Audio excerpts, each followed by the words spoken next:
오늘의 강의 시작합니다. 안녕하세요, 도노반입니다.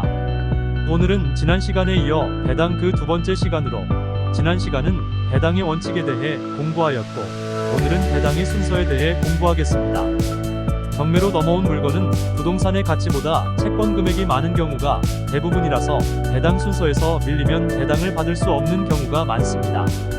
따라서 배당은 순서가 무척 중요합니다. 시작합니다. 배당 순위의 0순위는 집행비용입니다. 집행비용이란?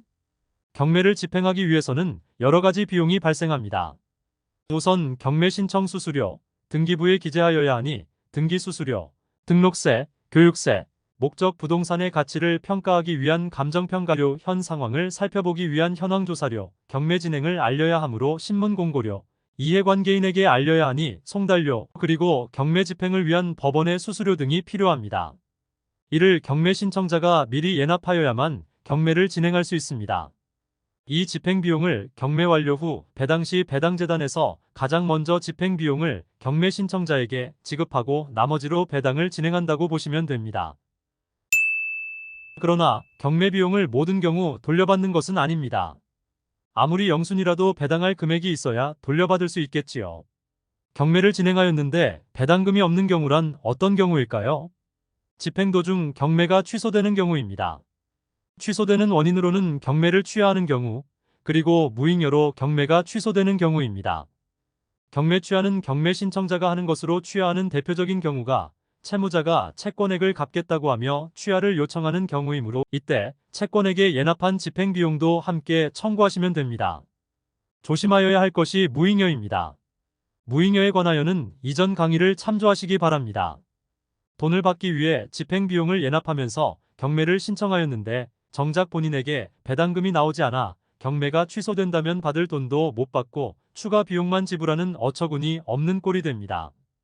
따라서 배당을 알아야 나에게 배당이 있는지, 경매를 하는 실익이 있는 것인지를 판단할 수 있고, 그래야 무잉여 취소로 인한 시간 낭비, 비용 낭비를 하지 않을 수 있습니다. 다음은 필요비와 유익비입니다. 필요비는 부동산을 사용하는데 적당한 상태를 보존 유지하기 위해 필요한 비용으로, 누수 및 균열 등의 보수처럼 부동산을 이용하기 위해 필요한 지출 비용을 말합니다. 유익비는 부동산의 개량을 위해 지출한 비용으로 방 증축, 화장실 개량, 엘리베이터 설치 등 부동산의 가치를 증가시킨 비용을 의미합니다. 이런 비용을 소유자가 지출한 것은 배당받을 수 없고 전세권자, 임차권자, 지상권자처럼 그 부동산을 빌려서 이용한 자가 지출한 경우에 해당합니다. 예를 들자면 옥상에서 누수가 있으면 소유주에게 연락하여 고치면 되지만 집주인과 연락이 닿지 않아 임차인이 먼저 고쳐 사용하고 나중에 집주인에게 돌려받을 예정이었는데 그 부동산이 경매로 넘어간 경우 이 필요비를 법원에 배당 요구하면 배당을 받을 수 있습니다. 그러나 필요비 및 유익비 상환 청구권이 있는 줄 모르고 배당 요구를 하지 않기에 필요비와 유익비로 배당이 나가는 경우는 극히 드뭅니다. 그리고 상가의 경우 상가 인테리어는 유익비에 해당하지 않습니다. 상가 인테리어는 자신의 장사를 위한 것이지 부동산의 가치를 증가하였다고 판단하지 않습니다. 그리하여 사실상 1순위는 최우선 변제권입니다.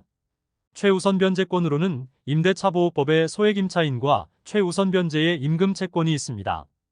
소액임차인의 최우선 변제에 대해서는 해당 파트를 참조하시고 오늘은 임금채권의 최우선 변제에 대해 공부해 보겠습니다. 임금채권 중 최종 3개월분의 임금채권과 최종 3년분의 퇴직급여 그리고 재해보상금은 다른 채권보다 우선하여 배당을 받습니다. 임금채권이므로 소유자가 법인인 부동산에 해당하는 경우가 일반적입니다. 법인 부동산이 경매에 나온 경우는 도산이나 파산의 경우가 대부분이며 이 경우 임금채권은 1인이 아닌 다수일 가능성이 높으므로 가압류의 홍길동의 다수처럼 채권자가 다수인 경우 임금채권의 최우선 변제일 가능성이 있습니다. 채당금에 대해 알고 계신가요?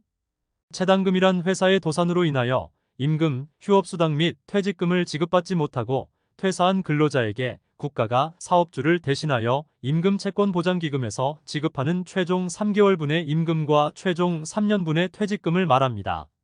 채당금을 관리하는 곳이 근로복지공단이므로 근로복지공단의 가압류는 최우선 변제의 임금채권일 가능성이 매우 높으므로 반드시 확인하여야 합니다. 다음은 조세채권 중에 당해세가 먼저 배당을 받습니다. 당해세는 경매 목적물에 대하여 부과된 국세, 지방세를 의미합니다. 당해세 중 국세로는 상속세, 증여세, 종합부동산세가 있으며 지방세로는 재산세, 지방교육세, 지역자원시설세 등이 있습니다. 취등록세는 부동산에 부과된 세금이 아니라 취득 등록하는 행위에 부과한 세금이므로 당해세가 아닙니다. 상속 증여세 역시 행위에 부과하는 세금이므로 일반적인 상속 증여세는 당해세가 아닙니다. 아주 특별한 경우에 상속 증여세만 당해세에 해당하며 그런 예가 흔치 않습니다. 그리하여 당해세는 대부분 재산세를 의미합니다.